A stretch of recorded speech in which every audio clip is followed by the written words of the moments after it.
This is a new era of network marketing. In order for there to be change, we must change. This next season of business and life, it's going to be fruitful, it's going to be impactful, and it's going to be fun. Welcome to Shift, an exclusive podcast by DSN. I'm your host, Blake Mallon, and this is where high-performing entrepreneurs and experts share their most powerful shifts in mindset, skill set, and strategy to help you accelerate your business and amplify your impact. I challenge you to be present, open your mind, and let the shift begin. Welcome to Shift. I'm your host, Blake Mallon, and I'm going to warn you right up front that this is not going to be a normal episode. This is a very special edition conversation that myself and the DSN Direct Selling News team has been looking forward to hosting to really tell a story that has not yet been told, and in my opinion, is some of the most important awareness and insight for our entire direct selling channel. There's no question that we have been in a season of shift in the world, a season of shift all across direct selling. And you can't talk about that season of shift without referencing some of the major, what most of us thought would have been legacy companies changing their business models in 2024.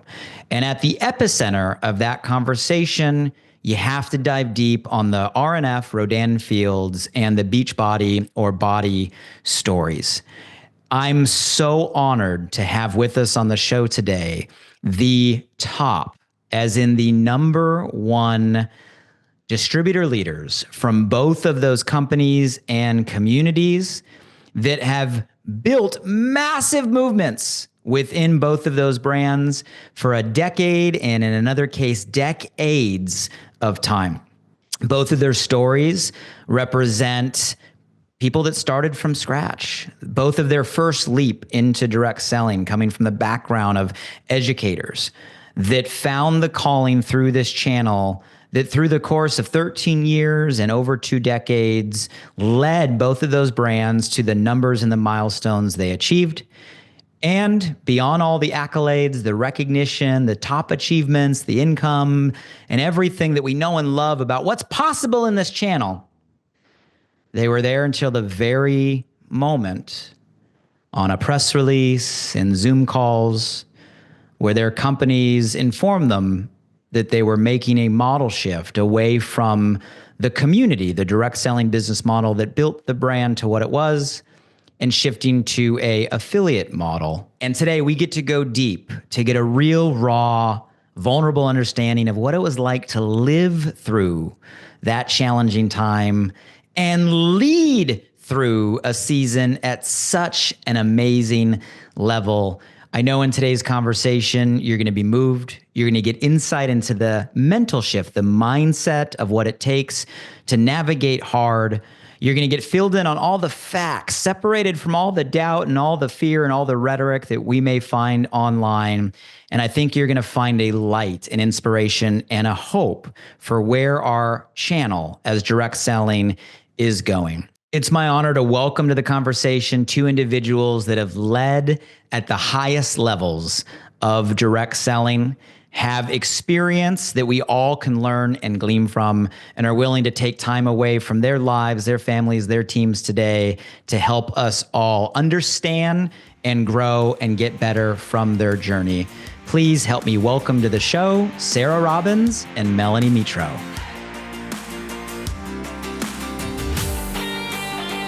Well, Melanie, Sarah, I want to just start by thanking both of you for being here and being willing to show up for all of us and have the conversation that I know we're all about to have. I know we're going to ask you in this dialogue, which, if I understand correctly, is the first time since you both have had to navigate some challenging seasons that you're together in this format with the ears of the entire channel, executive audiences, distributor leadership, communities all across the world that are obviously plugged into not only Shift, but Direct Selling News, DSN.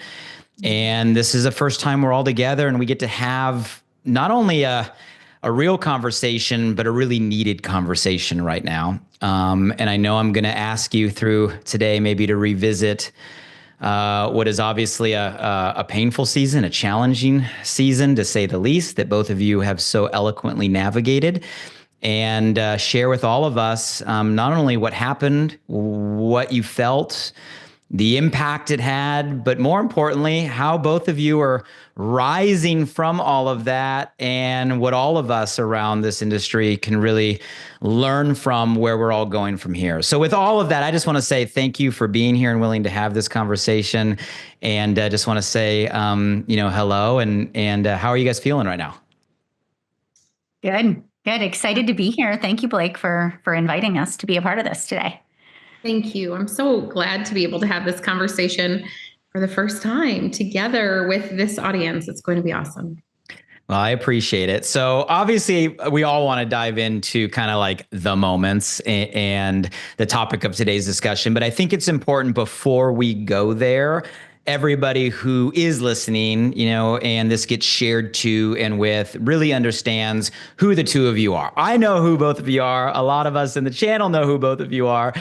You've had such a tremendous trajectory in this profession over such a long period of time. But I think it's important to kind of rewind real quick and create that context and share some of the story. So maybe, Sarah, we'll start with you. Just kind of tell us, who is Sarah Robbins kind of before this crazy world, and your role obviously with Rodan and Fields prior. Would love to hear a little bit of your story. And then Melanie, I'll ask you the same. I am a former teacher who was supplementing her income through direct sales. Interesting part of my story, I started with Rodan and Fields when it first started as a retail brand. That's actually where we got our start, was in retail. I was freelancing for them, and they decided that they were going to take the brand from retail to direct sales. Very smart move. Our first month in direct sales, they outsold their best year in retail. So that's powerful, right? Mm-hmm. We went on to build not only $1 billion sales team, our team went on to do over $2 billion in sales just on our team. And I was with that same company for nearly 2 decades. A few years back, you want me to tell this part of our story, really the tale of private equity. We had a private equity partner come in, and things started to change in the model. People are always like, did you know this was going to happen? I'm like, no, I didn't know. And we got a call basically on the 15th of July, letting us know that the model would be changing. We would be going affiliate. And so obviously it left me in a place where I was going, what do I want to do? Do I want to do this again? But I'll tell you the rest of that story later, and let Melanie just share kind of her So Sarah, story. 20 years, right, with Rodan from the very beginning. If I know your story correctly, what was your distributor ID? What was my distributor idea? Yeah, weren't you like 1 or something like that, or 2 or like 3? Like, wait, are you telling me? I mean, I'm not trying to enroll here. I do, know. But no, my mom and I were number 1 and number 2. We were the first 2 distributors in the company. So the entire field was underneath my mom's organization. I was sponsored by my mother. Then I would say about 95% of the organization was underneath. It was part of our sales team. Yeah. So it's just an interesting story, right? To be there at the beginning, even pre the model, joking around. I just knew from your story, you're like 1 or 2 with you and your mom, and obviously rose to be the number 1 income earner, right? The top income earner and largest team for a long period of time. With that company. So I just think that's important to understand, given the conversation we're having today, kind of that perspective. And Melanie, I know you share kind of some of the same achievements and accolades, but same question over to you, kind of your story pre Beachbody. What made you make the leap into this channel, and kind of what was your experience and what was your role within that community? Sure. So I started with Beachbody 13 years ago. And prior to that, I actually I have a psychology degree. I have a master's in special education. So I was the director of a birth to 3 developmental program. And after we had our boys, I stepped out of my full-time job to be a stay-at-home mom. And about 6 months into that, I was like, I'm not sure that I'm cut out to just be at home with my kids. And so I found my way into Beachbody first because I was looking for a way to lose the postpartum weight from the boys. But then as I really started to fall in love with the products and the workouts and the nutrition that they had, I started to just naturally share that with people in my community. And my mentor at that time probably sat me down 6 or 7 times and kept presenting the business opportunity to me. And I kept turning her down, thinking, this is not for me. I'm a very shy, introverted person. I don't want to be putting myself out there. But it was like one coffee conversation that just the light bulb went off, and I thought, I can help other moms that are just like me, that are navigating their postpartum journey. And if I can do what was done for me through this company for others, that would be such a blessing. And so I launched my business, and I always tell the story of my husband actually told me that this business was a joke, that I would never be successful, and that if I wanted to get a real job, we could put the kids in daycare and I could go back to work. And so I'm a really determined person, and I was like, I'll prove you wrong. I'm going to be successful. And so I did. I started to work in these pockets of mom life, before the boys woke up or during their afternoon nap times. I'd put them to bed at night and get back on the computer. And I just really fell in love with this online space. And I was just YouTubing and Googling everything about building an online brand and building my business. And I just attended every call that I could to just be a sponge.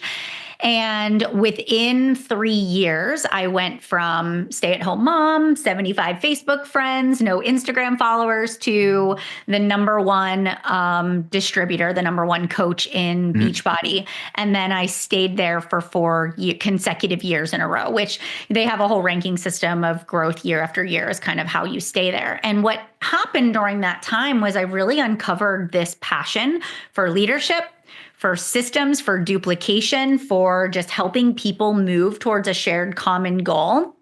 And I loved that. I just fell in love with the process of building a team and building community and culture. And it's really where I shine. And it's really what I love about this industry is that I can really build, on my own terms in the comfort of my own home, but I can create such significant impact with this platform. And so, for 13 years, this is what I've done, is grown and scaled my Beachbody business. And then about 7 years ago, I branched off and started to do some consulting and some courses and coaching with other people as well, so that I could just share my skills with a wider variety of people. Well, I ask these questions. I think it's important for all listeners to know your significant roles within both of those companies for such a long period of time. I usually don't ask numbers. I don't like putting leaders on the spot, but I'm just going to ask because I think it helps create context and around, Sarah, like your consultant community, however you track number of consultants or customers, like over your whole tenure at Rodan and Fields, like what range are we talking about in terms of just size of community you were behind? Yeah, we had hundreds of thousands in our sales force. We had millions of customers, and our sales exceeding over 2 billion in sales. I mean, that's a big community. And Melanie, kind of same question. Yeah. So I would say probably at the height of my career, when I would look at the downline, there was close to 30,000 team members within the organization. And then the customer side was sort of split out. So if I just go based off of what was in my back office, there was probably a good 100,000 people that were there that I had accumulated, because I couldn't see access to everybody within the organization. So it was definitely hundreds and thousands of people and lives that were impacted and changed over like a decade. And thank you guys for being so honest and transparent. I usually don't put people on the spot like that, but I want everybody listening to know it's just rare. We have the 2 top earners for what were giant, respected legacy companies, and you were leading, inspiring, working, developing, connected to massive communities of people, both within the team and on the customer level. I know the topic of today and everybody, we want to get to kind of like where it ended, but I'm going to ask you kind of an inverse question, which might be hard, knowing kind of where it did end and where you guys are today. If you rewind before all of that, like, what did you love? Like, what did you love? What kept you there? What were the things that lit you up, right? About your journey there? Oh gosh, there's so many of them. First of all, I think for me, what initially I loved that Beachbody really gave me an opportunity to dream big as somebody who I had never thought beyond, being a stay-at-home mom and raising my family. Like, what does Melanie Mitro want? And so that whole focus on your vision, your dreams, on just the mindset, of the industry, just that how they just pour into, you're just a better human when you surround yourself with, personal development and personal growth and dreaming bigger, and the sky's the limit. And so for me, that just like lit the fire for me. And then as I was catching the vision, what I loved is that I could teach people how to do exactly what I was doing. And I loved that my success didn't just stop with me, that the more I poured into other people, the more success that they could have. And so my servant heart just would explode. And I always would joke with my team, that I really love you when I give you another training or I create you another system, right? Because that's always how I've built. And so I loved that ordinary people could do extraordinary things through this opportunity. And so I feel like that was a big reason why. And then also just the experiences that I never would have been able to. I would have never been able to travel. My husband never would have been able to walk away from his full-time career for us to raise our kids together. I just feel like this industry gives people an opportunity to be a business owner and to own and call the shots without having to have the overhead and the brick and mortar and, all of those additional expenses. And it really helps people that are very entrepreneurial get a start. And so I just feel like there's been so many blessings, but those are some of my favorites. Well, you light up just talking about it. I know. Sarah, the things and I know it's a tough question because I know you, but like the things you loved about Rodan and your experience there. The people and the community. I will say it's so interesting. Like after all of this, that is really the only area where I felt grief. It's not loss over opportunity because you can find opportunity wherever you go, but it was loss of community, the relationships. That's what I loved the most.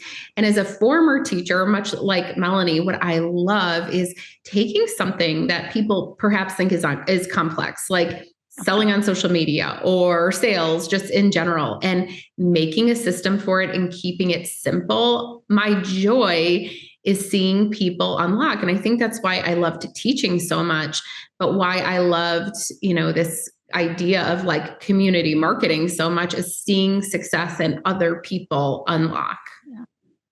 I love it. And that's obviously why you guys have done what you've been able to do, is you can feel a real passion for people, community, helping, serving. Normally in these shows with Shift and with DSN, like we don't mention company names. We keep things very generic. Like we're very mindful of the dynamic that we have a global audience, right? Of people with all types of different brands and companies and services at all different levels. And we're just here to serve and to learn and to grow, right, in all of our journey together. But today's conversation is a little different in the fact that I guess both models no longer exist, right, as they once did. So that kind of threat or fear behind that is not there. And just more practically, it would be hard for us to have this conversation without talking about all the companies we know we're talking about. So we're gonna go deep. And for those that don't know the RNF, right, Rodan and Field story, I'll just quick context. And then Sarah, I'm going to ask you to kind of take us to that moment you mentioned earlier. But Rodan was a huge, well-respected, what most of us in the channel thought would have been a legacy company. If I understand my facts correctly, and Sarah, you can fill in any gaps, but like it goes way back. It launched as a retail brand, like you said, in 2002, right? The founders bought it back from Estee Lauder, transitioned it to, right, our channel, direct selling, right, community marketing.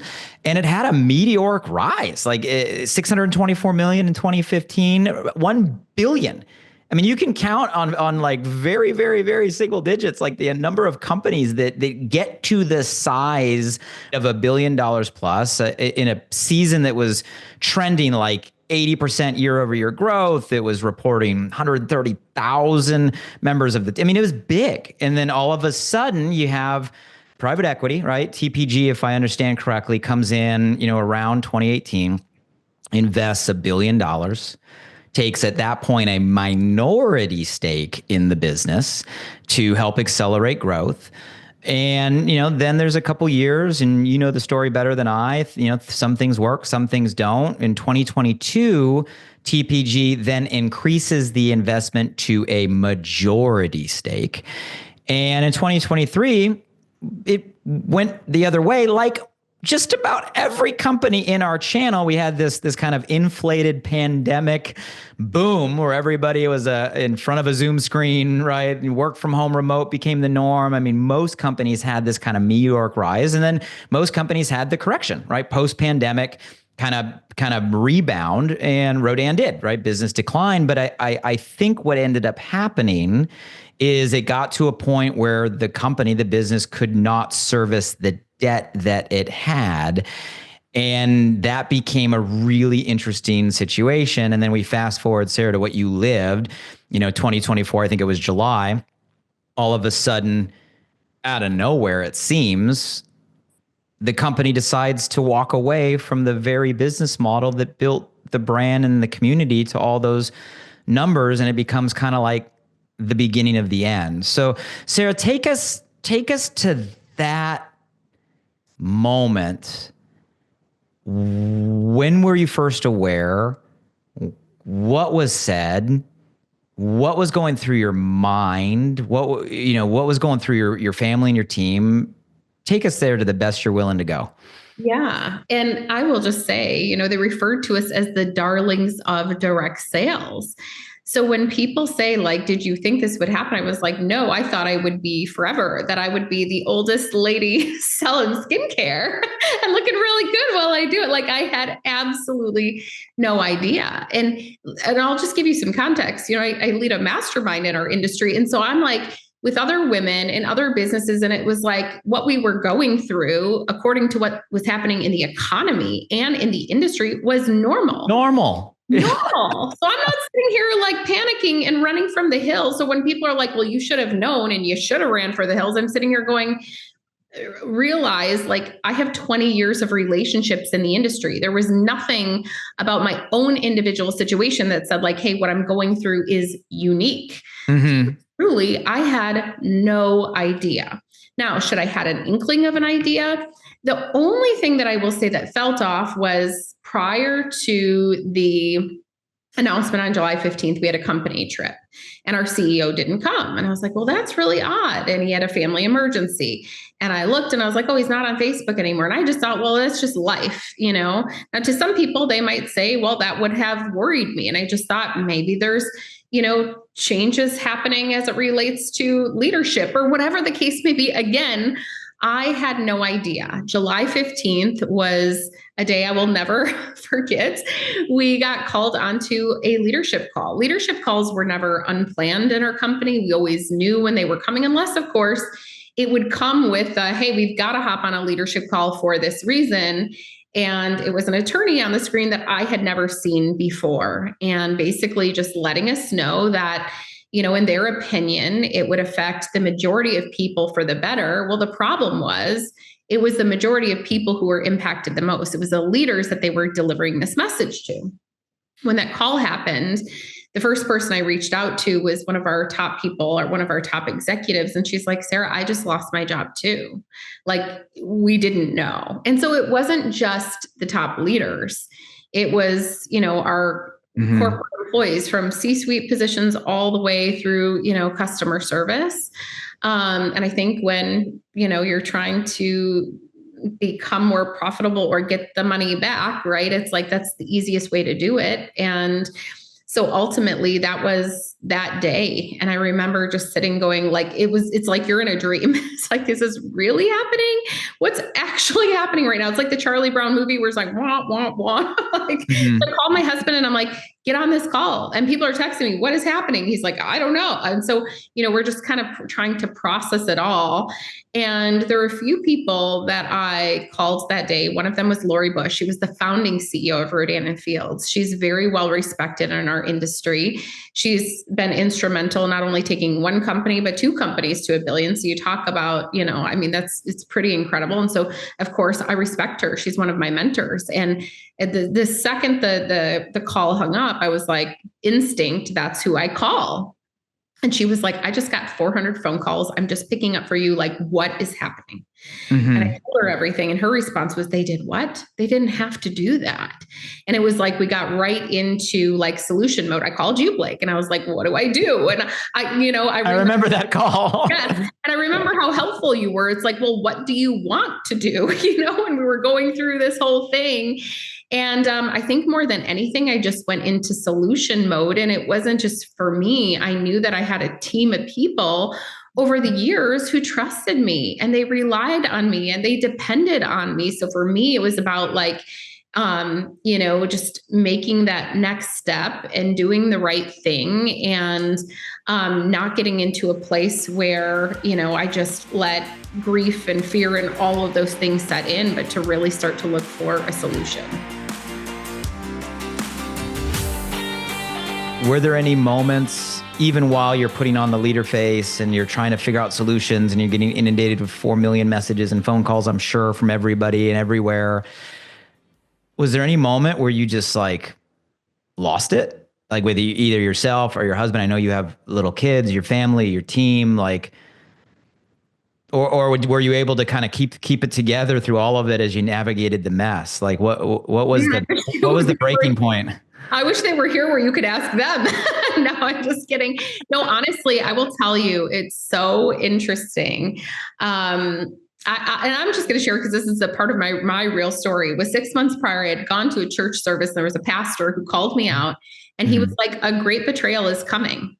And he said, when it happens, God is going to heal it. And you have not done anything wrong. Nothing is out of order. Nothing is out of place. I'm like, who's going to betray me? And I'm looking at all my friends sideways. And I was like, okay, kind of want to forget about that. And then he said, the thing you thought would be forever, God is going to change the trajectory. And I was like, what? And then he goes, you guys, it gets even better. I mean, I posted this on social media. I recorded it. I can't even make it up. He said, people will come and say how much to sell this or do this. And he said, in 18 months, it will make up for the past 3 years. Now, I wanted to file that away to never remember that again, because that was weird. Okay. Because I was like, who's going to betray me? What's the thing I thought was going to be forever? And it's not. I'm like, clearly, I'm like, what else could it be? So I was like, I'm going to forget about that. I know this is a long way to answer your question. But you're giving me chills. I literally have This chills. is my real story. Yeah. Okay. So I'm laying in bed that night and I'm like just shocked. And I literally heard, be reminded of my word. So I literally said to Phil, remember that word we got literally exactly 6 months ago? It was in that church by my pastor's mentor. Like, let's play that. And sometimes you get like you hear these things and it's like they're talking about your kids, your cat, the dog, the car, and all the things. Like, no, this was so aligned to that moment of time and what I was actually walking through. So all of that to say, Blake, I was like, I will not fall into a pit of betrayal and unforgiveness. That will kill you. Literally, it will physically and emotionally exhaust you. So what I did from that moment, and by the way, it is a clear choice I have to make every single day to walk in forgiveness and to honor the past season and the people who are a part of it. If you go back to my social media, everybody here can scroll back to July 15th on that day. I have never said a negative thing about the company, about the owners, about the corporate people, and none of it. I have literally honored the past season and the people in it. And I truly believe because I was willing to release and let go of all of those things and not fall into this place of betrayal, that is why I've been able to truly walk into this next season so blessed. So I will say I had one like notably hard day, and that was more recently. And again, this is just me being vulnerable when the company announced that the next layer was they're going into retail. Now, I resigned from the company. I could have stayed. I could have serviced my hundreds of personal customers. I had a couple hundred personal customers. I still could have made what, some people would say would be a really nice income. I, in good integrity, could not stay. I think that when we say this doesn't affect people, we forget that people didn't join to sell a product. They joined a community. And all of a sudden their leaders were gone. Their team pages were gone. The training was gone. And all of these women are like, these are middle-aged women selling skincare going, I didn't sign up to share a link on social media. Like, it was like, that wasn't the promise. So I couldn't stay. So I had resigned, respectfully resigned. I did that quietly. I just kind of, went on my way. So to answer your question, there was one moment of just really deep grief.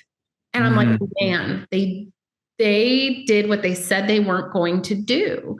And I think what hurt me with that was, it's like this promise of, well, retail, we're going to help you to expand your reach and create more impressions, or whatever it was in the video that was said. Okay. So I'm not quoting that, but it was something along those lines.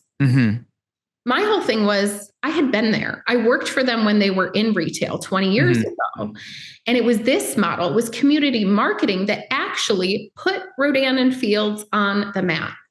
So for me, I think I hurt deeply for those people that they said that this was who the decision was for. And I looked at those people again who trusted me over the years, and I just felt really sad. And I had to process that. I called my life coach. I'm like, and she's like, you have permission in this moment to just grieve. And I think it was just grieving everything that it once was. Yeah. Thank you for going there and sharing. I think all of us listening just felt that. I also think it's just interesting when you hear people's stories, and there's so many kind of commonality that when you go through like a really hard time, a lot of times you end up in faith, right? And whatever that means, and that can mean a lot of different things for different people. And we can hear that obviously in your story there, but having faith that what you're going through is going to lead to somewhere else. But I think that's crazy that you had, that message just prior that gave you a belief system to stand on and navigate what was that season so eloquently.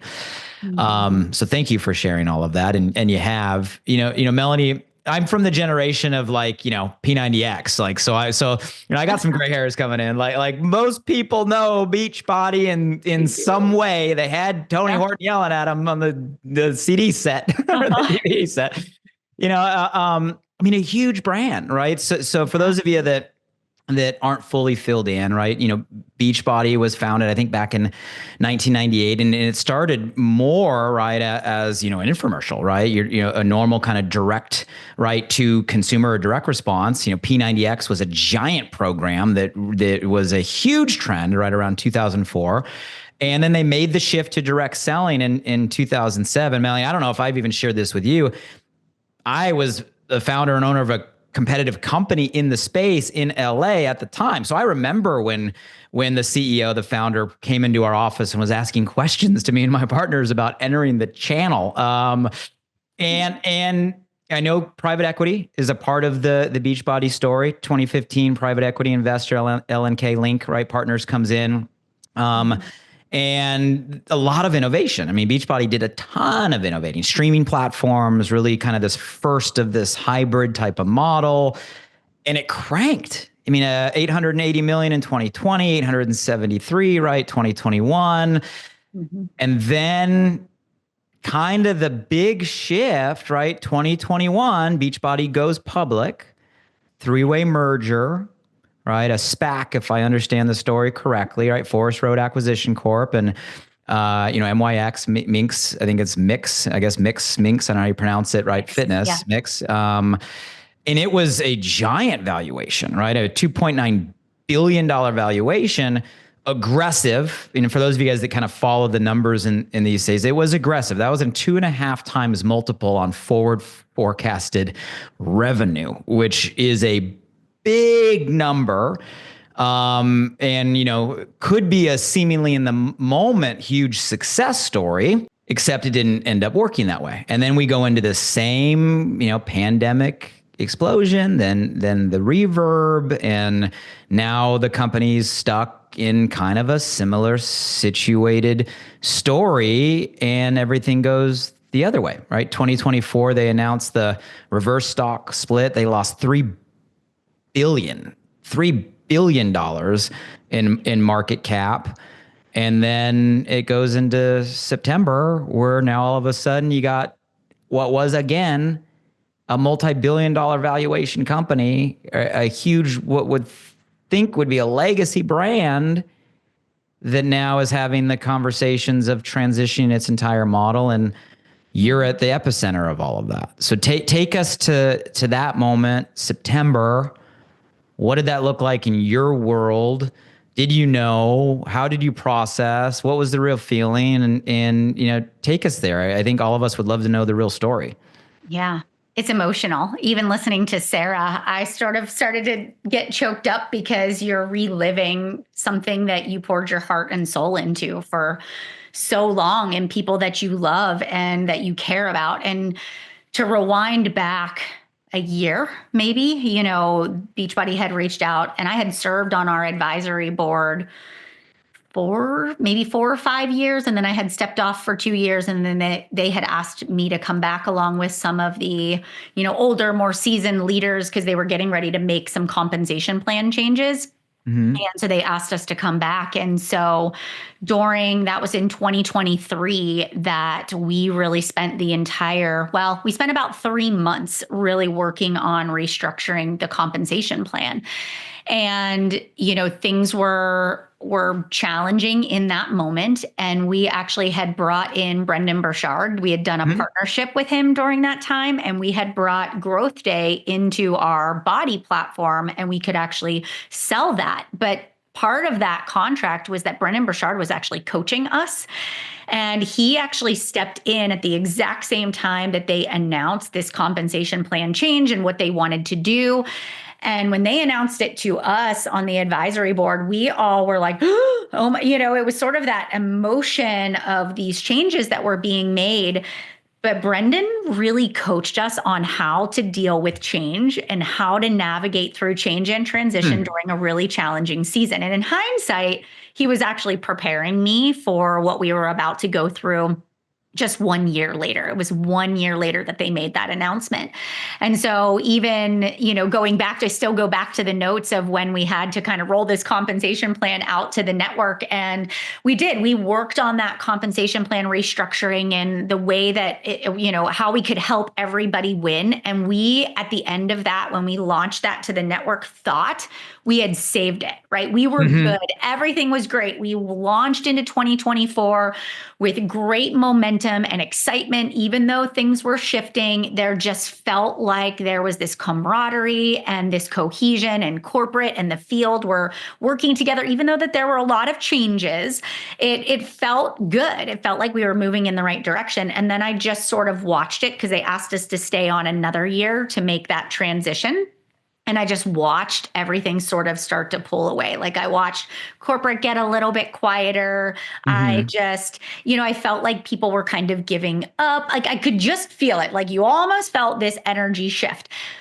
But I kept going back to what Brendan Burchard had said. And he talked about how companies that are at a very low point, like, some of them come back, and here's what you need to do. And here is how you rebound from that. And so for me, I'm an eternal optimist, and I'm always going to say, how can we use this situation to learn and to grow? And I just kept going, like, everything's going to be fine. It's going to work out. And I'm always solution oriented. So anything that would happen, I'd find a way to position it with my team, or to position it with my customers, so that it was a positive. That's just who I am as a human being, is I will just always find a way no matter what. And I will tell you that it was 2 weeks before the announcement, and they canceled our advisory board meeting, which was like the first time ever in 5 or 6 years that they had canceled a meeting. And I was like, that's odd. They canceled, they didn't reschedule. Thought kind of went through my mind, and I went on with my day. And the weekend before, this is the wildest thing ever, is I was actually with Sarah. I was out in California for a mastermind. She had invited me. It was the first time we had met in person. We'd only known each other online through conversations and things we'd done in the past. And I went out to California to do this little mastermind weekend. And Sarah was talking about her experience with Rodan and Fields, because that was only 2 months before. And I had never heard a leader talk about her experience with so much grace and compassion and so much gratitude for what she had experienced. I just kind of leaned in. And the next morning I went up to her and I was like, all right, here's what's going on at Beachbody. How do I get through this? Like, what is your best advice? Like, I don't know what's going to happen, but I just feel like we're on really shaky time. And she had given me all of this advice, all of this guidance on how to pull your team together. And, I was like taking notes and texting my team while I was there. And that next morning, and this all has a point because it kind of tees up to this story, is she sends me this text message. Sarah sends me this text message and she said, hey, Melanie, I was, praying over the group this morning. And she goes, I had this vision for you. And she goes, I had this vision of a lighthouse. And she goes, so I look up the biblical meaning of a lighthouse. And she said, Melanie, it's to stand on the hillside, to shine the light into the darkness, and to lead people to safety during times of rough waters. And at that moment, I didn't know what was going to happen 48 hours later.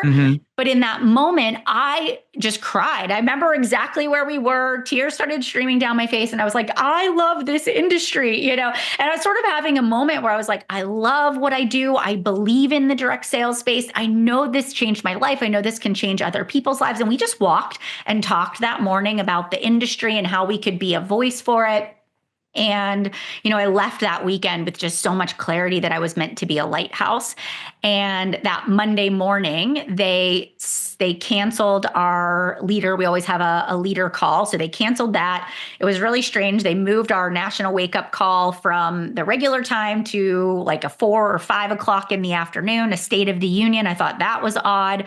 I remember sending Sarah a screenshot. What do you think? And she was like, call me as soon as it's done, And so I went through that day with this just really eerie feeling that something was going on. And so that night when the State of the Union was meant to happen, I was on Zoom with all the other board members. So all the other advisory board members had the Zoom up. And then we also had the live broadcast that was going out. But they couldn't get the live broadcast to work right. And so we actually got the press release before we watched the broadcast.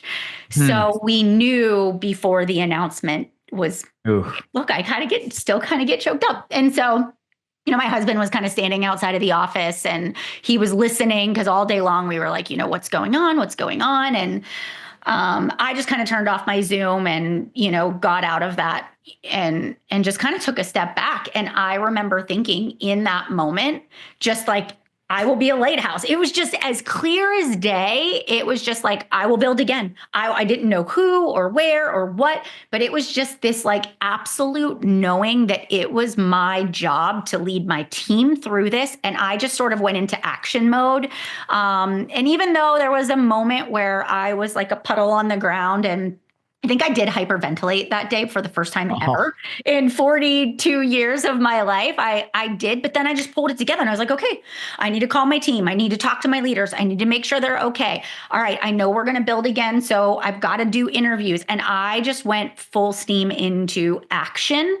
And it was kind of like this adrenaline rush. You leap into action. You have to save your family. Though my team is my family. And so as devastating as that was, it was like, okay, I've got to move forward. I've got to make a decision and I've got to make it fast.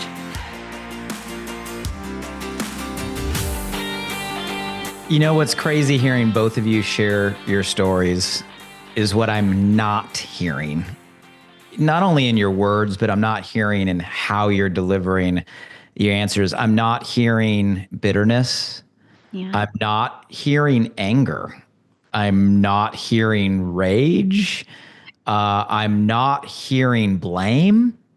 I'm not even hearing judgment. And I think in the scenarios that both of you have lived and are sharing, most of the listeners, right, if you were to go in any of those directions, would probably say, it's warranted. And then there's probably a lot of the world out there would be like, yeah, right. You should, but I'm not hearing or feeling any of that, which is just an interesting observation considering what is like a dire, devastating situation. Because we're not making light of this. You guys, this was your life, right? This was both of your life for a decade and decades, right? You had tens of thousands, hundreds of thousands of people that trusted you and your vision and the community you developed, that had it yanked and pulled, on a accidental press release and a phone call you didn't expect, right? So these are not like light situations. So I just want to shine a light on that because I think it's an interesting observation and probably what helped you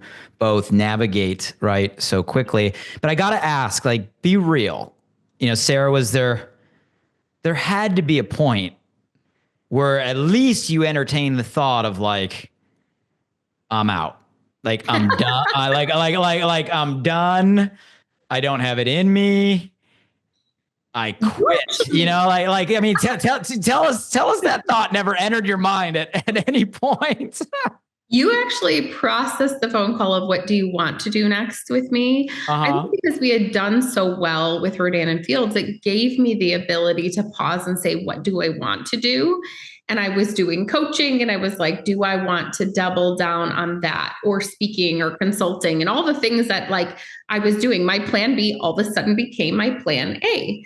We were at a place where it was like, okay, we can pay our bills, but like, if you want the lifestyle, if you want to give like we were giving and do the things that we're doing, like, it's like, what else do you want to do? So I do feel fortunate to have been able to make a decision from that place. Not everybody had the gift of being able to make that decision, but I will say, you asked me all the right questions. And by the way, the thing that when you're in that position, what you appreciate is a friend who will problem solve with you. For me, it was like, okay, what are the companies I should look at? What other paths could I be considering?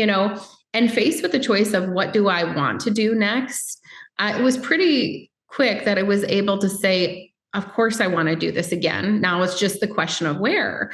And, just telling myself over and over, you're not starting over again. You're starting with experience, with wisdom, with systems, with incredible partners, and so it didn't take long for me to get to that place because I really look, and like Melanie, I'm like, look at the story that we're able to create. Look at the legacy. Look at, the spirit of generosity that we've had, that we've been able to model for our boys and for our family.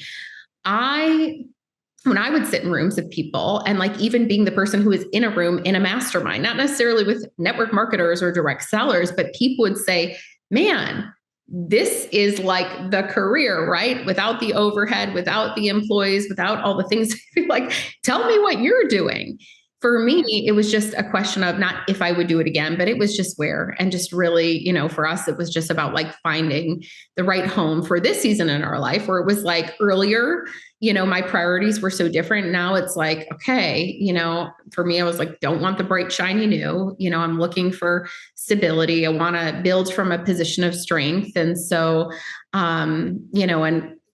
being in this place now where I'm like, I have zero regrets in making this decision. I'm like, this is what I was born to do. It's what I love to do. Mm-hmm. And I think, by the way, that should hopefully give people encouragement here as they're listening. Like, you look at what happened to the two of us, Melanie and Sarah, and you look at our stories, like these were like two of the biggest shocker stories in the industry. The fact that we wouldn't walk away and we would say, I am going to plant my flag in this community, in this channel, in this industry, because I believe so much in it that I am willing to literally start over and do it again. I think that is a huge statement. And hopefully, and I know Melanie and I are both aligned in this, we don't want people leaving with fear. Look, like our stories were so unique, right? I always say mine was a tale of private equity. Well, yours too, right? And so ultimately, that's not the case for every listener here. We love this channel. We love this industry. We love what it does for people. So I hope that, that is what we all kind of like pick up from this is it's a beautiful business model. It changes so many lives. It's like we are here on purpose. Mm-hmm. Melanie, any thought? One point, I mean, there had to be a moment you're like, I'm done. Actually, no. There wasn't. It was I will say I questioned, can I do it again? But that was, I definitely questioned like, okay, can I do this again? But then immediately all that comes back, right? You're like, oh, I know what to do. Oh, I know how to build. Oh, I know how to have these conversations. And like Sarah said, you're like, you are better, you're wiser, you have more wisdom, you have the systems, and it just comes back very naturally. I will say probably 6 months prior to this all happening, I was really doubling down with my consulting company and the other stuff that I was doing. And, still to this day, I'll say that is way harder for me for whatever reason than this. I feel like this is my natural God-given talent, is to lead in this industry. And so for me, I was like, there is no other place that you can build what you've built, the legacy that you built, as there is here in this industry. And so for me, as all the decisions were happening, I really said, okay, what is going to create a legacy? Where can I see myself really putting down roots and building again that is going to give me the kind of lifestyle that I want to have and to be able to live that way? And I just kept coming back to, this is what I love. This is what I know and what I'm really good at, what I'm passionate about. It's actually what doesn't feel like work. Every day I wake up very joy-filled. So even though I was going through all of that crazy transition, even over the past couple of months, I've enjoyed rebuilding again, which might sound crazy because some people might think that's devastating. And there's a lot of emotion to unpack in there, but it's also been really cool to just get to work with people in this new season in a very different way. I just think that's amazing and crazy. But I love, Melanie, how you highlighted that, okay, maybe it was like, I want to do it again, but can I do it again? Because I think there's so many people that can relate to that question. And the whole imposter syndrome thing is real, right? It doesn't matter how far you go, how much money you make, what title you are, how big your team is. Most people, if they're honest, they still feel like they don't necessarily deserve or have what it takes to, that's a natural feeling. So I appreciate you being open with that. And then, but you said the antidote, just going into action and doing it and building that energy. What you guys are giving us in your answers, I don't even know if you're aware, is you're giving us a belief system, right? A core mindset. And that's kind of the premise of Shift, right? It is really what you focus on, right? What mindset you choose, the story you choose to tell yourself, how you shift, right? Your perspective ultimately determines your reality and where you go. And, both of you are giving us your core, like, Sarah, your story, and like you believed that something was going to happen and you would rebuild double in 18 months, right? You believe you're not starting from scratch, you're starting from experience, right? And wisdom, like that operating system is so powerful. Or Melanie, you saying, no, you're going to be a lighthouse. Like you're called. I mean, it's a call when you're talking, it feels like a calling and a passion that you're going to stand on top of the hill. But that operating system is why you guys are where you are and who you are and what you're doing. My question for you is, any other beliefs that you think are paramount for other people navigating their own challenging seasons? And you can take that from tens of thousands, hundreds of thousands of people who had to navigate this season with you that maybe weren't the number one earner. All right. Maybe that extra $500 or $1,000 was like their family vacation that year, or maybe it was money they needed for their bills and their livelihood. Or people that maybe aren't necessarily in like a company closure situation, but in their world, what they're navigating is the equivalent, right? It's something hard. Any other beliefs have gotten you through, or you've shared with other people navigating these times, that you think anybody on their journey right now might be able to kind of grab and install to help them on their own journey? I can share real quick. So one of the things that I was having the women, well, let me back up first and say, I got to meet Brett Blake at the DSN event that you had invited me to speak at, and he writes that book, Field Renewal for Leaders. It was interesting prior to, again, I was looking around me, I'm like, the entire industry is changing right now. Most women I'm talking to, like there was changes happening in their business. So we read that as a leadership team in RNF. Like when things were hard, we did not abandon leadership. We doubled down on leadership. And those relationships, by the way, were part of the reason why many of us didn't start over, because we were starting with a team of leaders. Why? because they believed us. They trusted in us. We didn't just lead on the mountaintop, we led in the valley. And so I do want to say this, companies do renew, and we do see companies who dip and they grow again, and they grow bigger than ever before. So we went into that season with that mindset and truly the belief that, you know what, we're going to double down on relationships. We're going to double down on training. We're going to double down on leadership. We're going to double down on systems. And then I translated that belief, like with these ladies in my mastermind, it was the same thing. I'm like, we all need to read this book and just level set. And first and foremost, just hold on to hope that there are companies who do renew and they do grow.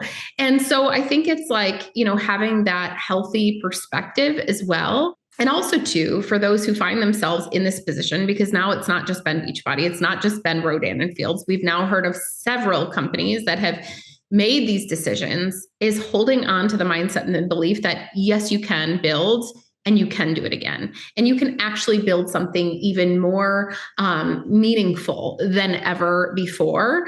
When I would hear, I remember I was listening to a generic trainer. He's like, these people think they're ever going to build again. I'm like, watch me, watch us. Of course we will. Right. And it's but that has been a belief, that has been a mindset, that has been a decision. And that's something that I truly believe, from the bottom of my core, it's yes, we will. And yes, you can. Mel, anything you would add, a belief that you've held on to or something you've been sharing, right, to help your community navigate that might be a gift for us all? So a big thing as all of this information was rolling out and the changes were happening, the one thing I kept going back to was, I'm so glad I built a strong personal brand. And so I feel like those that are listening, whether your company is doing amazing, whether you're feeling some weird shifts sort of happening, or you're not, you're just feeling that instability, the best thing that you can do is lead your people through it. Number one, right, is just create strong leadership with your team and your community. And number two is to build a strong personal brand. And I look at over the years, all of the times that I spoke on stages for free and offered my free advice or worked with other teams, right? And did my own podcast for, the past 8 years. All of the times that I just gave freely, I was a voice in the industry that I would just train and share and give resources, and that I was truly just there to serve other people. And I just built that strong personal brand that whenever all of this happened, it was like doors just opened because of what I had built, even outside of my direct sales business. And so building a strong personal brand, right? Making sure that you are branded as an individual will just allow you to thrive no matter what happens next. And if you can just say that, you are more than the company that you are aligned to, and your skills are beautiful and amazing. And what you built is not just it's not a one trick pony, right? You can do that. You can take those skills and you can use those elsewhere. But that personal brand has just been really, really important. And it's something that I teach my team. It's something that I teach other leaders that I work with, is just, what's your personal brand? How do we make sure that we're growing that so that no matter what, opportunity will always be abundant for you? Sarah, I know you were mentioning it's not just a Beachbody story or a RNF story. Obviously, those two companies are the biggest stories if we look back at 2024, and why I think this conversation is so important and can be so valuable right now. But you guys are a representation now of a broader audience. I'll just ask you directly. So Sarah, are you saying this whole move your whole company business model to a one-level affiliate? You don't think it's a smart business strategy? Well, so here's the part that I'm really trying to reconcile. I'm like, I worked for them in retail. How are we reaching more people under a glass counter? I just don't understand, And then I looked at, I experienced the growth from retail to direct sales. And literally it was exponential. The challenge is when people come into a promise that this is all about community and community marketing, people don't just join a company, they join a movement, they join a team. They are getting mentorship. Part of the reason why I think we've been able, Melanie and I, to navigate this growth is it's one of the best models for personal development, right? So that's where we grew in our leadership and in our confidence and our skill set, but that's where our teams are growing and thriving as well. And I think if we're not careful, careful. Companies can look at, instead of like names on a ledger, right? It's like, well, I'm going to look at their recruiting numbers and all the things. And I'm like, what you don't see is a leader's impact, the rainmaking activity, the belief that they're instilling on their team on a daily basis in those team pages, the training that they're doing, and the belief that they are creating, the culture, the glue that is actually the thing holding the organization together. And again, it was like when this happened for us, it was like, man, who moved the cheese? Like, what just happened? And all of a sudden, it's like the Facebook groups are quiet. And where are people getting leadership and how are they getting trained? And that just isn't the promise of what they came to. So here's the thing. If you're an affiliate model, then you go there, like you take that path. But when you promise people this component of community marketing and a business model that promises to pay and reward you in a certain way, and you move that from people, it doesn't just impact the top leaders. It impacts the entire organization. Or people just stop. I used to see Rodan and Fields in my newsfeed all the time. The only thing I'm seeing now is about 80 different ads a day that is coming from the company. And it's really sad. So I think that we have to remember that people don't just join a company. And it's not just about the product. It's actually about the people. They joined a community. They joined for leadership. They joined for the training, the support. And so, no, I just don't think that this is the best way to bring products to people. Yeah.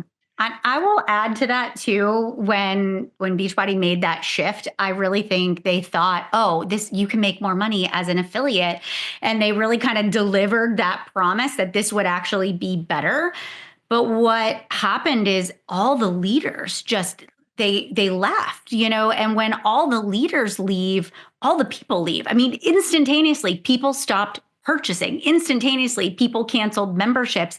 And I just don't think they realized like how many people were really going to step away from it, that we weren't just going to share links with other people, that it actually was the community, that it is the people.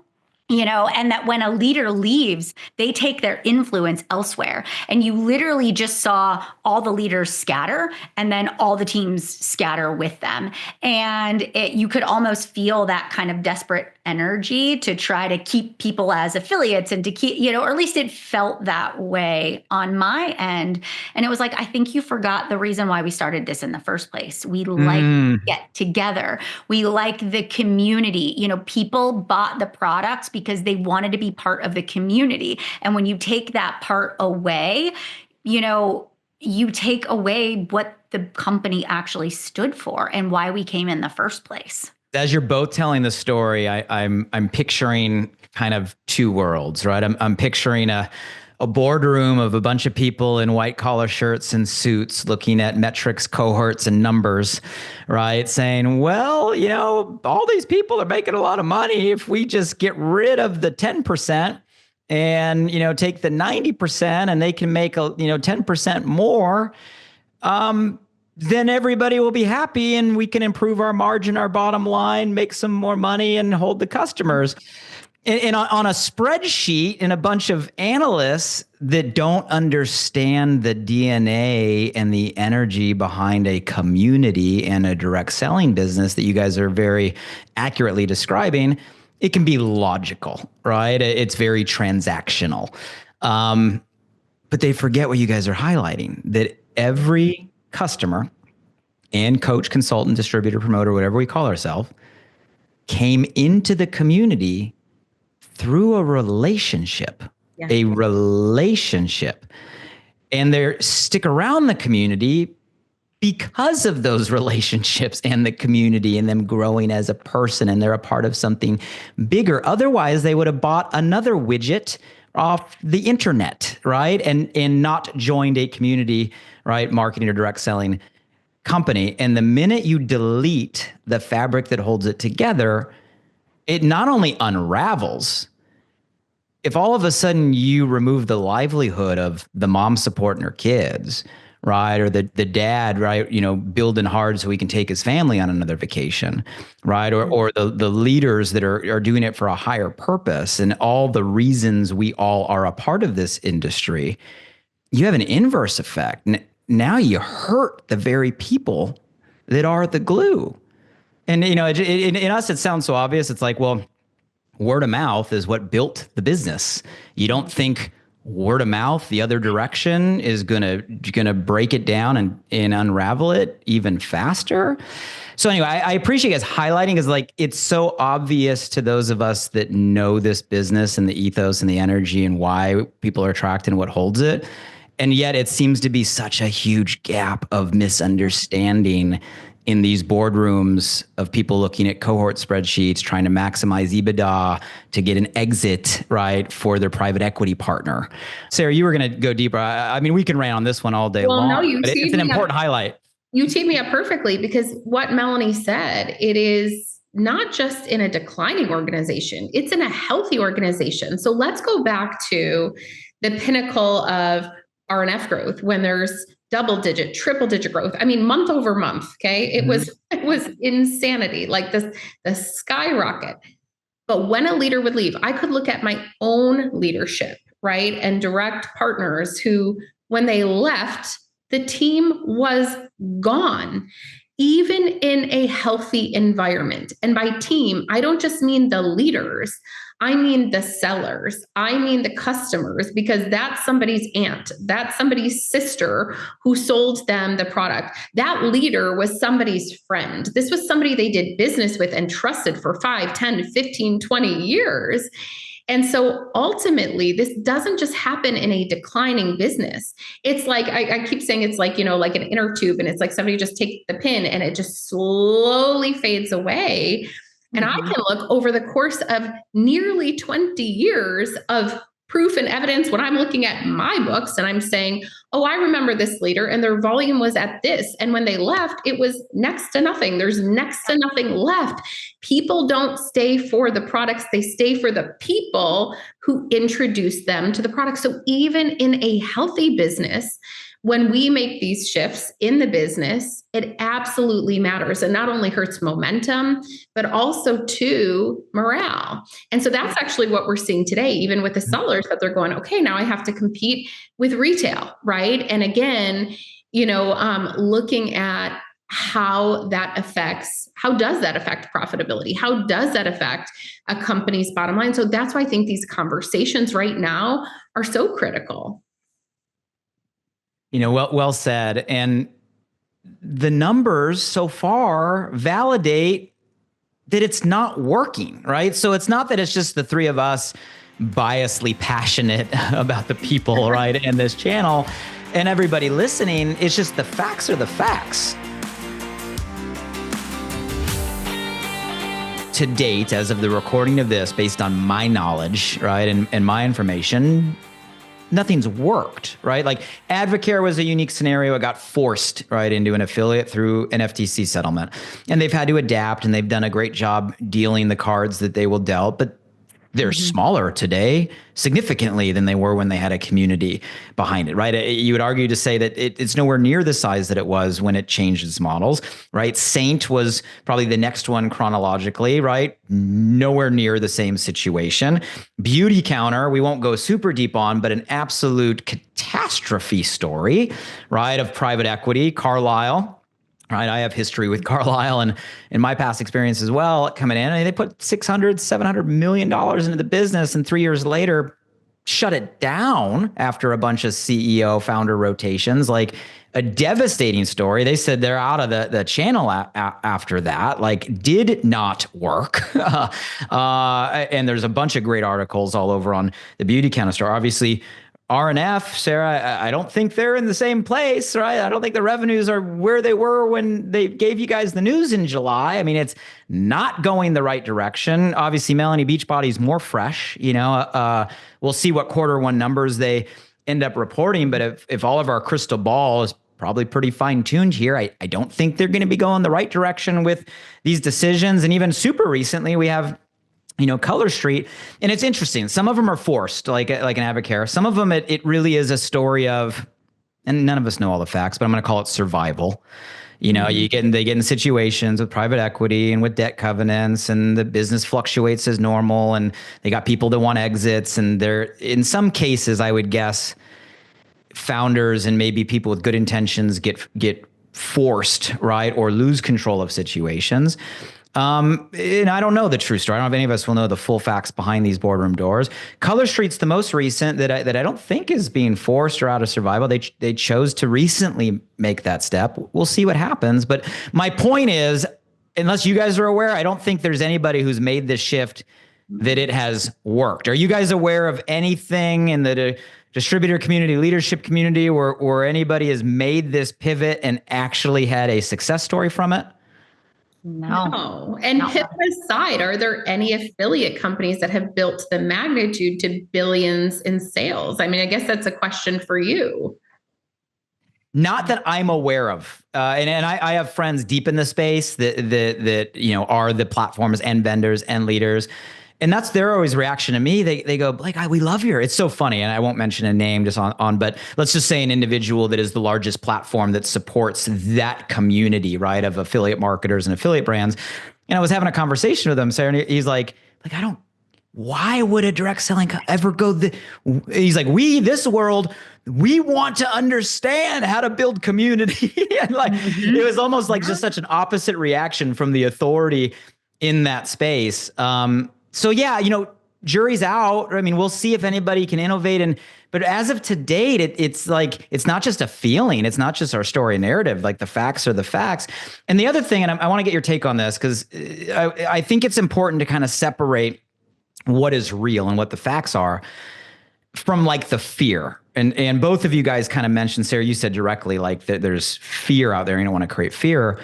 But even if we take all of those pivots I just mentioned, and all of the companies that closed list, right, that didn't make it on survival, and we put all this in one bucket, okay, all of it equals less than single-digit percentage of just the product side of the direct selling channel. I'm not even counting services, which would make that shrink, right, dramatically.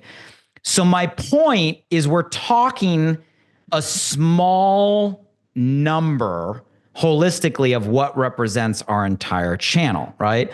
That in any normal course of business would be looked at as, you said it earlier, Sarah, normal business, right? Companies pivoting, companies not making it, companies survive, trying to do things for survival. But in our world, because we are so good at word of mouth, that single digit small minority, right, of our channel is really loud. Really loud. And you amplify the communities that you guys represented times social media that we're all connected. I think Rodan, the shutdown was viral on TikTok. I think Beachbody went viral on talk to me about the how you guys see the difference between what is fact and what feels like this overwhelming, loud, noisy, sky is falling, oh my gosh, industry's in trouble narrative all over the internet. Sarah, how are you deciphering the two? Yeah, I just keep saying the industry is not dying, it's changing. And the industry is not failing. There are companies that have failed people. And I think more than ever, people just need to be discerning who they're aligning themselves with. It would just be like a marriage. It's like you court the people that you're going to spend your life with. And I think that's a really important thing. And it's there's bad actors in every profession. And I'm not saying that I was a part of it, but I'm just simply saying, if you are in the position where you have to decipher, discern, and maybe perhaps start new, it's you court the companies, you court your leadership, because there's great companies that have stood the test of time, that are solid, that are growing, that have grown through and evolved through change, right? You look at the growth chart of Apple, right? And you just see it's you don't grow in momentum forever. There is no company that continues that way. There's no company in our industry that continues that way. Eventually you hit a valley. And so really it's who do you want to, live through that with? Like, what are the values of the company? What are the values of the people running it? What are the values of the leaders and the people that you're partnering with? I think all of these questions, that's what really matters. So I don't buy into the sky is falling. Again, it's the whole reason why I'm doing this again. I was like, I'm not going to dilute my name, my network, my credibility. So I believe in it. But again, it's just finding the right place and the right people to partner with. Melanie, what are your thoughts? Because this is actually my biggest concern, right? It's that old famous kind of cliche quote, nothing to fear but fear itself. Well, I'm not scared of the facts, but I am a little concerned about this fear narrative that we're seeing and feeling and perpetuating kind of across the channel. How are you navigating it? What's your perspective on it? So my perspective on it is you're always going to find what you're looking for. So if you're going to go looking for reasons why, companies are going to fail, you're going to find plenty of proof that the industry is dying. You're going to be able to go down that rabbit hole. The algorithm is going to begin to show you more of what you pause and are reading. And so it's going to create more fear for people if that's all that they're focusing on is all the companies that have failed and all the bad stories out there. And so what I do personally is, sure, I go read the facts, I go read the stories, I make sure that I'm educated, but then I myself live by this and I teach my people. It's like, what can we hang on to? What do we know is our truth? We know that this industry, we know that there are companies that are succeeding. Let's go find those success stories. Let's go learn from the industry leaders that are innovating. Let's go get in proximity to people that are creating new approaches. They're doing business different. If something wasn't working, how can we reimagine it, right? And so it's time for us in 2025 to really say, okay, what parts do we need to tweak? What is no longer serving us? And how can we start to say, okay, this is a model that clearly works. Community marketing truly is, where people are thriving. And how do we change and adapt and be more of that, that forward thinking? And so for me, I really say, who am I aligning myself with? Who am I spending time with? I want to make sure that I'm in rooms with people that are solution oriented. And I also want to be around CEOs and leaders and executives that are innovative too, and that are forward thinking and that are so passionate in the model and what they do. And that's what I keep advising people, right? Get close to the people who are making the decisions, get close to the fire, get close to the energy, and be innovative. And those are the people and the companies that will survive and thrive during this time. But like I fall back on, whatever you go searching for, you are going to find validation. And so we need to be making sure that we're searching for the right things. You have Sarah and I both just sitting here nodding our head. We're like, amen. I think everybody listening is like, yes. Okay, but I agree with everything you just said. And for all the listeners out there, like, take Melanie's advice, right? Yeah, seek and you shall find. You're going to find what you're looking for. Where focus goes, energy flows. Like, all those things matter. What advice do you guys have for anybody that like maybe love what we do, love the channel, actually want to help people, but are either getting attracted as consumers to the negative or even unknowingly, unconsciously perpetuating? Like what advice? How do we stop this doubt cycle? You have to shift the narrative. I mean, a healthy profession is healthy for all of us. And we should all be in a place where we are looking at our friends and other companies, and we desire for them to win. And we look at other companies and we desire for them to win. Sometimes we are our own worst enemy. We got to stop the industry hype. We got to stop the passive aggressive posting on social media. We got to this is a new era of network marketing. In order for there to be change, we must change. We must change our reaction to things. We must change our responding. I mean, we have to be the light. Like Melanie said, we have to be the lighthouse, the city on a hill. Like we actually have to be the example if we want to preserve and protect this profession for industry, for leaders, industry leaders, and future generations to come. It is such a blessing to me and a joy that my kids have grown up. Like you ask, I have little kids, they're 4 and 8. And you ask them, by the way, because you asked me earlier, like, how did I respond in front of my kids? I got a babysitter and I was like, hey, I don't want them to know anything that's coming on. Go do fun things with them. If you ask my kids, like, what happened to mom? They're like, I don't know. She just has a new boss now. Like, that's all they know. But ask them what I do, and they say, my mom helps a lot of people. And I'm like, man, I so want to continue that example for them. And of course, it's like whatever they grow up in doing, I'm going to champion and cheer on. But it's like to have lived the way that we live, to give the way that we give, to be fully present in our family's life. Like, I want that possibility for not only my children, but for future generations too. So we have to change the dialogue. We have to flip the script. We have to control the narrative, because when we don't, and we're all, it's the next ground floor opportunity and all the hype and all the smoke and mirrors, we have become our own worst enemy. We need to start doing things with intelligence, with integrity. It's like high impact, high integrity. I feel like if we operate in that way, then we will continue as a channel to grow. Yeah. Melanie, I know you're a strategic brain and like you love systems, and I'm putting you on the spot. Give us a playbook. So like, imagine you have every distributor in every company right now, and some of us are watching, some of us are sharing, some of us might be the ones that are using the fear-based headlines, right, unconsciously. Yeah. Like, what are the steps? What are the playbook? What are the do's and don'ts? Like, what can we do to control the narrative, shift the message, as Sarah is describing? I mean, as a leader, the first thing you can do is, sometimes you just have to take a step back. Like you said, block, unfollow, hide. Step number one is you got to clear the clutter in your space as a leader, because we've got to be able to lead other people, because people are following us. And if we're scattered as the leader, guess what? Our team is scattered. If our energy is frantic, the team's energy is frantic as well. And, scared energy is not creating growth in your business. So I think first and foremost, it's kind of taking a step back, and whatever that is for you, journaling out what are the things that I am challenged with that are kind of challenging my thought process and my belief system? And is there validity to them? Can I prove that they're true? The things that I'm reading, the things that I'm saying, do I believe them? Can I prove that they're true? If I were to survey the people around me, would they also say that they were true? So I sort of go into that list making mode where I'm like, what's fact? What's just my emotion getting caught up? And then, so I always do that first, because that kind of resets my own energy.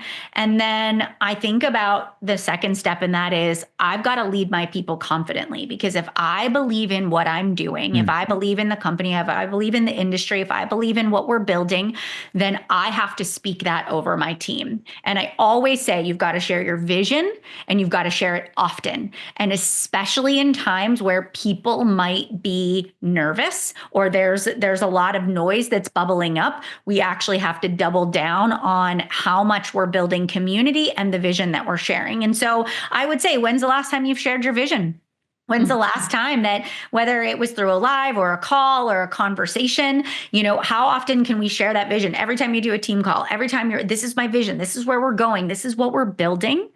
And then also it's saying, and here is how we're going to make this vision a reality. I always say, like, you share the vision, you tell the people how it's going to impact them. Right? Here's how us achieving these goals is going to impact you, is going to make your life better, is going to make us all win in the space. And then here's what we're going to do to get there. And that might be, we're going to pull together and do a mastermind. It might be a coaching program. It might be some new updated training. It might be, let's talk about our branding. And then I give the plan. This is what we're going to do to reach the goals. And then I let them watch me execute that, because then it's building trust. So they see my vision, right? They know that I'm here for them and I want them to win. They see my plan, and then they see me follow through with that. And eventually that energy and momentum just starts to shift, because people are winning, and we want to kind of keep them in that bubble of, here's where we're going. This is the path. This is the impact, and everything that's happening, the noise, it's going to be for us. Eventually it's not happening to us. I mean, on the spot. I mean, come on. I knew I was going to get a good answer, but like, that was a fantastic answer. And I couldn't agree more.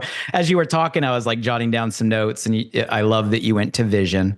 We all know the proverb, right? Without vision, the people perish. And so often we get stuck in looking back, right? Or what we're in the middle of, where we got to be focused forward, right? It's about where we're going, what we're building. I love that you said the word trust. because I think trust is a big needed word and maybe the core of kind of the season we're all in right now. And kind of the speed of trust is going to determine the speed at which we all move forward. And I love that you gave us examples of like how to build that with our people. And I'm also feeling both of you guys are kind of talking about it's back to what matters. It's building people, right? It's relationships, it's community, it's adding value, which are the things that kind of separate what we do from everybody else. Sarah, any other guidance on like, where we go from here as leaders, as distributors, right?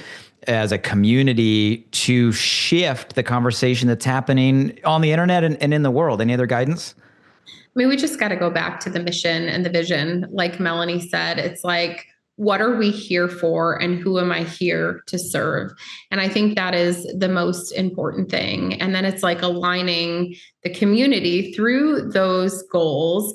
And, the reality is in good times and in bad, like I watched our leadership team, like we stuck together, we locked arms. And so I think going through times of transition, it doesn't have to be a scary thing. So long as, you and I have talked about this, Blake, you are leaning into leadership. That starts from the top down, from the corporate leaders all the way to field leaders. And it's not an us versus them. It really is a partnership.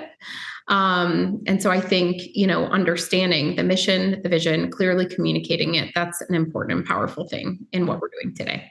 You guys, I hope you're hearing, I hope you're receiving, and I hope we can all take all of this and actually put it into action like the two individuals you're hearing from are, because we need to. I'm not scared of the industry changing.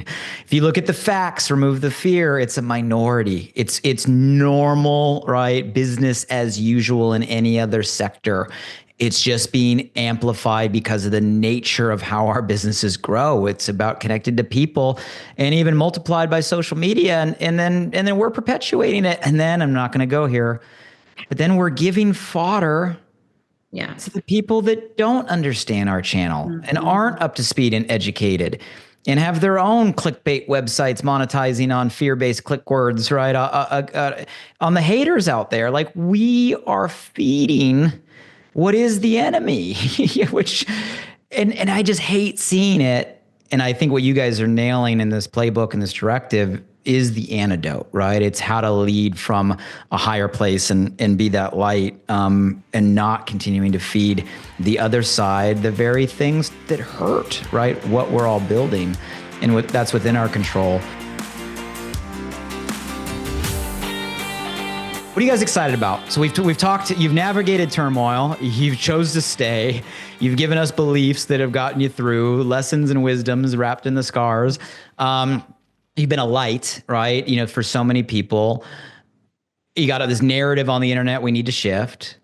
Mm-hmm. What is the vision? Like holistically, right? Not just the seat you're in, but like as a community of direct sellers all across the world, like what excites you? Where's this going? What's the opportunity, right? What does that look like for you? I'd love to hear. Yeah, I just have such a heart to redeem the industry. It is because I got my start here. I so love this business, this model, this channel. Like we have all been blessed to participate at any level in. So for me, it is just continuing to see us expand, grow, evolve, change. That just gets me so excited. I'm excited for the future of what can be. Yeah, I love that. And I now doing this a second time, I go, okay, we're wiser, we're smarter. We've made so many mistakes when we had no idea what we were doing at the beginning. Oh my gosh, we can make such a big impact. And so I'm so excited to say we can build it better. I always say like it's the peaceful pivot. I actually have it on a sticky note. It says, build it better, right? It's like everything that happened to us in the past, it taught us so many great life lessons, and now we get to do it better. We get to go out there and make a bigger impact. We get to empower people with our tools. And I truly believe that this next season of business and life, it's going to be fruitful, it's going to be impactful, and it's going to be fun. And I'm here for it. I know that challenge is part of the build. I know it's part of the calling, and I'm here for it. I know there will be big obstacles, but I believe with this community and the great leaders that are in this industry, we can really set ourselves apart from the rest and we can make a huge impact. Yeah. And I think about it, and I go more from the corporate side. I've been on all sides of the direct selling fence over my 26 years, but like I think about it from a business model. And like you said, Melanie, what you focus on, you're going to find. And I think all of us could list the real challenges, not just the fear, but the real challenges we all have to navigate. There's real challenges. We're not here to say there's not, but that's normal. In every season, there's always challenges, businesses. You know, Sarah, you said that. It's normal, right? The ebbs and the flows, the peaks and the valleys. That's normal business. But if we choose to look at the timing of the opportunity today, and this isn't me just being optimistic, like I think it's the best time our channel's ever had. Like I live here. Well, I newly relocated where I live. It's been an interesting last 6 weeks. But out here in Southern California, like I walk down 3rd Street Promenade and like half the retail locations have been converted to like gyms and experience center. Like there's no retail. Like retail is going the wrong direction, right? My friends in the direct to consumer, like D2C online e-com, are struggling more than ever because there's more people online and advertising's going up and vying for attention. Like those models are getting tougher. And like those models are trying to figure out how to build community, right? Everybody's trying to figure out how to build community around a brand. And that's what we've done in this channel for 100 years better than anybody else, right? The world is now looking for what we do. And through all the negative and the drama and the lessons of pandemic, there's the blessings of the whole world's remote. The whole world has become virtual. The work from home has become normal, right? So like there's all these dynamics that I think are absolutely priming the season we're in for our exact business model. Will we need to innovate? Yes. Adapt? Yes. Is that price of entry? Always, right? But like I think the macro is the best time for what we do. And I think, as you guys have said, if we look for that and then become evangelists of that, like I think we can go into an absolute golden era and an evolution of all of our companies and all of our brands. And I think you guys today sharing your heartfelt stories can tell us that even in the most dire of situations of waking up one day and having everything you spent your life on just done, you can still navigate, rise, right, create better and grow. So, I mean, I thank you guys for this time. I thank you for being who you are and sharing vulnerably what you've gone through and what you continue to do. You know, any other closing thoughts? We've covered a lot of ground. I've kept you guys for a lot of time. Anything on your mind or your heart or anything that you want to reiterate or affirm or anything we didn't get into you want to open up before we kind of start to round out the conversation? Sarah, anything on your heart? I'm just grateful to be here and grateful for the opportunity to get to do it again and to get to write a new story. Yeah. So grateful, so grateful. And like you said, there's no bitterness in all of this. I just feel very blessed to have met all of the people that I met in the first season of business, all the connections that I made, all the experience. And I hope that if somebody is going through a challenging situation or there's a lot of change, that our stories of just gratitude and peace in all of this just help somebody else navigate through it. You know, that there is success on the other side and there's a lot of opportunity on the other side of challenge. You guys are both a blessing. This conversation has been amazing. I've gotten a lot from it. So I hope everybody who's listening and everybody, right, who shares this across the world feels the same. And it was a lot of different perspectives. Thank you for sharing the real behind the scenes story of what really happened in both scenarios. So we don't have to believe the internet, right? And I think that awareness helps. Thank you around that, sharing what powered you through. I hope that everybody listening never has to go through a situation that you guys have had to navigate.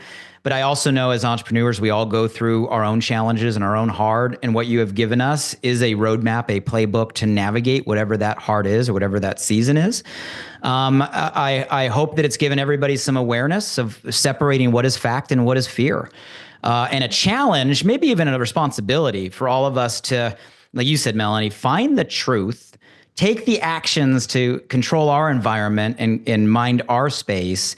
But hopefully this begins to be a shift, kind of pun intended, of a whole community taking ownership to change a narrative out there for what is an amazing industry helping a lot of people. and to stop perpetuating the fear and start perpetuating that vision, that trust, that hope, and a bright future that is in front of all of us that you guys have eloquently displayed. You guys are amazing. Thanks for everybody. This conversation is a mandatory share. So if you're listening right now and you got value, please, the only reason we're doing this is we know it's needed. This conversation needs to get out there to everybody that is on their journey to any place. So please share with your team, share with your community, share with your company, share with your executives. And let's hope this becomes the beginning of a bridge, right, to establish trust and to build that future that we all know is possible. Melanie, Sarah, thank you guys so much for who you are and your time today. Thank you.